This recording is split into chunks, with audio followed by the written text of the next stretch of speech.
So, moving to Banned Book Club. It's the last day, which, by the way, we are needing to pick another book. So, there is a tie between 1984 by George Orwell and The Bluest Eye by Toni Morrison. I don't know if there is a preference. If you have a preference, Tan. 5 years ago. R.I.P. I even funded his cause from his courses. What? And fiends are in the world, yeah. Lao Shu. Moses McCormick. I'm gonna have to look him up. Thank you for telling me about him. Yeah. There really is no end to the ruling class's greed and cruelty. He lives on through his younger brother and his twin daughters. Aww. Yeah, keeping his memory alive.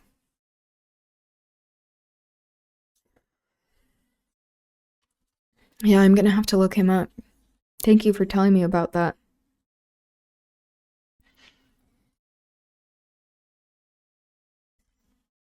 Okay. So, with this last section of reading for The Giver, Jonas and Gabriel are still traveling. They're still escaping. And he is extremely tired because he has been traveling for a very long time. They are very hungry and desperate.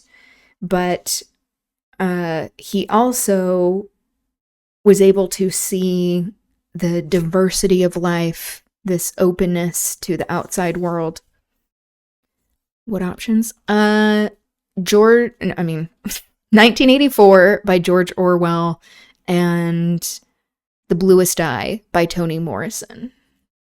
There's currently a tie between those, at least on the YouTube poll. I don't know if you'd have a preference.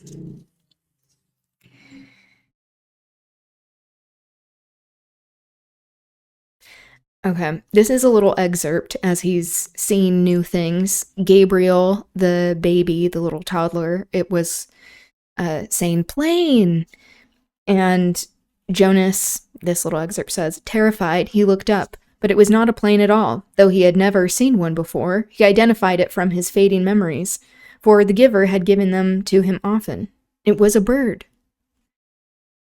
And then they saw more birds, different kinds of birds. All of it was new to him. After a life of sameness and predictability, he was awed by the surprises that lay beyond each curve of the road. He slowed the bike again and again to look with wonder at wild flowers, to enjoy the throaty warble of a new bird nearby, or merely to watch the way wind shifted the leaves in the trees. During his 12 years in the community, he had never felt such simple moments of exquisite happiness. But there were desperate fears building in him now as well.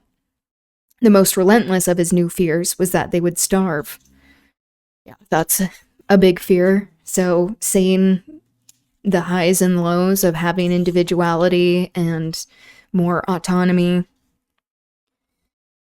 So he again, they're trying to survive based off of memories when they can't find food, of like feeling full and remembering meals.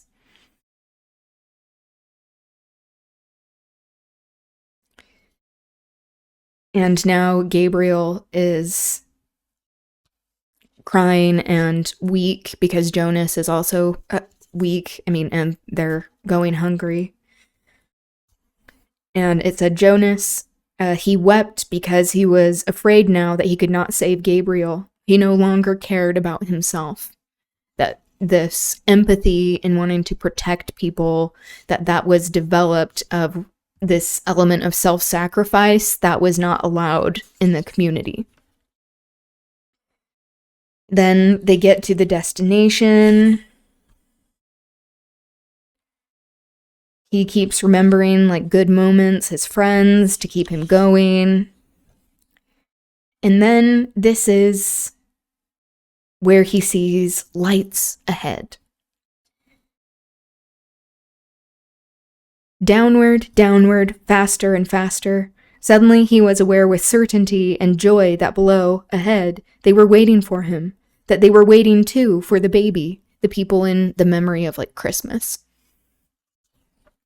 For the first time, he heard something that he knew to be music. He heard people singing. Behind him, across vast distances of space and time from the place he had left, he thought he heard music too, but perhaps it was only an echo. And that's the end. Where it seems to be like it's Christmas time. It's a much more not as like colonized version of Christianity that's portrayed in the book. We do have Jonas as kind of like this Christ figure, and now that he has left, the rest of the community actually were able to receive memories. So we see how one person's quest for individuality, the development of empathy, and honoring collective memory, actual history, that it encourages communities to be connected and to build